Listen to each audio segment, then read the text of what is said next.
Rasulullah Shallallahu Alaihi Wasallam bersabda, barang siapa yang menghafal Al-Quran dan mengamalkan isinya, maka akan dipakaikan kepada kedua orang tuanya mahkota pada hari kiamat.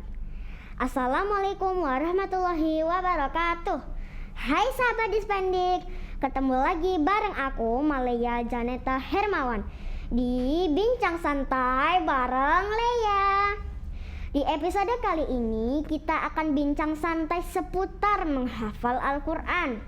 Nah, sahabat Dispendik, sebagai anak muslim kita pasti pengen ya menjadi penghafal Al-Quran. Tapi udah seberapa besar nih usaha kita untuk menghafal Al-Quran?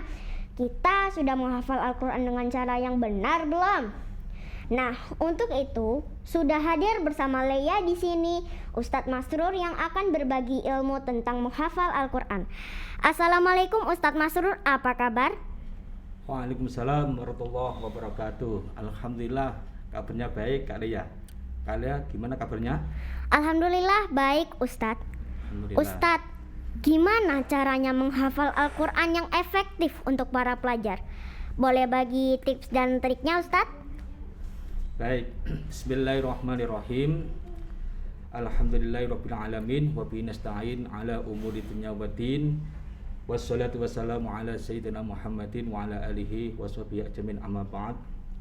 Baik Kak Leia, untuk trik dan tipsnya bisa menghafal Al-Quran secara efektif, yang pertama kita harus senang dulu dengan Al-Quran, dengan belajar Al-Quran, dengan membaca Al-Quran dan menghafal Al-Quran. Kunci pertama. Karena apa?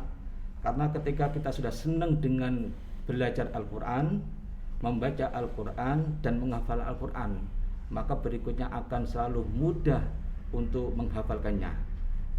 Lalu bagaimana supaya kita bisa tumbuh rasa senang? Kita ingat pesan yang disampaikan baginda Rasulullah SAW. Yang pertama, khairukum man ta'allamal Qur'an wa 'allamah. Sebaik kalian adalah orang-orang yang mau belajar dan mau mengamalkan Al-Quran. Jadi ketika kita sudah mau belajar dan mau mengamalkan Al-Quran, insya Allah kita menjadi umat Rasulullah yang terbaik. Kira-kira kalian mau menjadi umat Rasulullah yang terbaik? Mau Ustadz. Maka harus senang dulu ya. Dengan cara apa? Belajar dan mengamalkan Al-Quran. Yang kedua kalian, supaya bisa kita senang dengan Al-Quran, sebagaimana sabda Rasulullah SAW, Iqra'ul Quran fa innahu ya'ti yaumal qiyamah syafi'an li ashabi. Kata baginda Rasulullah SAW, bacalah Al-Quran, karena besok pada hari kiamat Al-Quran akan datang menjadi syafaat, menjadi penyelamat bagi orang-orang yang mau membacanya.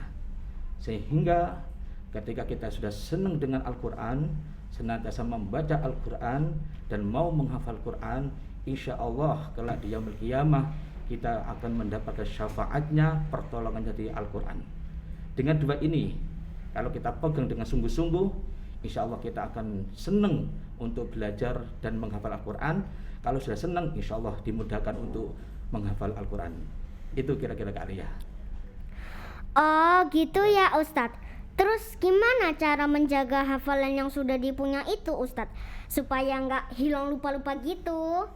Iya, memang godaan orang menghafal Al-Quran adalah ketika sudah hafal Al-Quran, maka yang terlintas di dalam kehidupan kita sehari-hari adalah apa?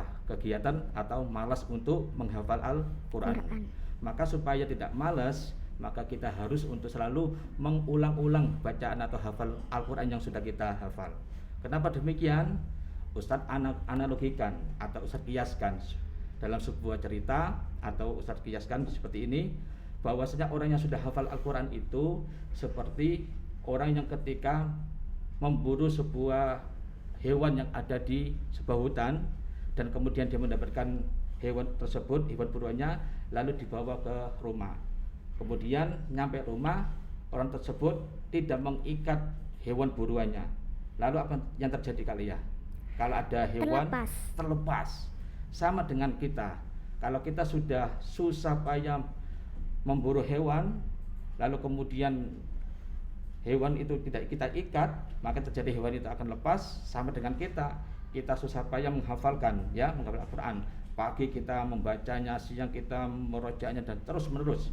Ternyata ketika kita sudah hafal lalu kita tidak merojaah, maka yang terjadi adalah hafalan kita itu akan lepas. Maka supaya hafalan kita itu kuat dan tidak lepas dan tidak cepat hilang, salah satunya dengan cara murojaah. Wah, gitu ya Ustadz. Ya. Nah, pertanyaan terakhir nih Ustadz, dan yang paling sering ditanya sama para pejuang penghafal Al-Quran nih. Gimana caranya memotivasi diri agar tetap istiqomah? Ya. Kita semua kepingin, kalian sebagai anak kepingin membahagiakan kedua orang tua. Ya, baik membahagiakan kedua orang tua di dunia, lebih-lebih nanti di akhirat. Maka supaya kita tetap istiqomah untuk bisa menghafal Al-Quran, kita harus ingat, ya Allah, bagaimana caranya aku bisa membahagiakan kedua orang tuaku? Caranya adalah dengan menghafal Al-Quran. Kenapa demikian? Karena Rasulullah SAW pernah menyampaikan, barang siapa yang sudah menghafal Al-Quran, maka kelak di yaumil qiyamah, kedua orang tua orang yang menghafal Al-Quran tadi itu akan diberikan mahkota oleh anak-anak yang sudah menghafal Al-Quran. Dengan demikian motivasinya adalah aku kepingin membahagiakan kedua orang tuaku dengan hafalan Al-Quranku. Itu kali ya. Masya Allah, terima kasih Ustadz untuk sharing ilmunya. Nah, gimana sahabat Dispendik? Setelah tahu tips dan triknya, pasti makin termotivasi untuk menghafal Al-Quran ya. Tetap semangat dan bersama-sama meraih mimpi untuk menjadi generasi Qurani. Ikuti terus episode podcast Leia berikutnya hanya di Bincang Santai bareng Leia. Leia sign out. Wassalamualaikum warahmatullahi wabarakatuh.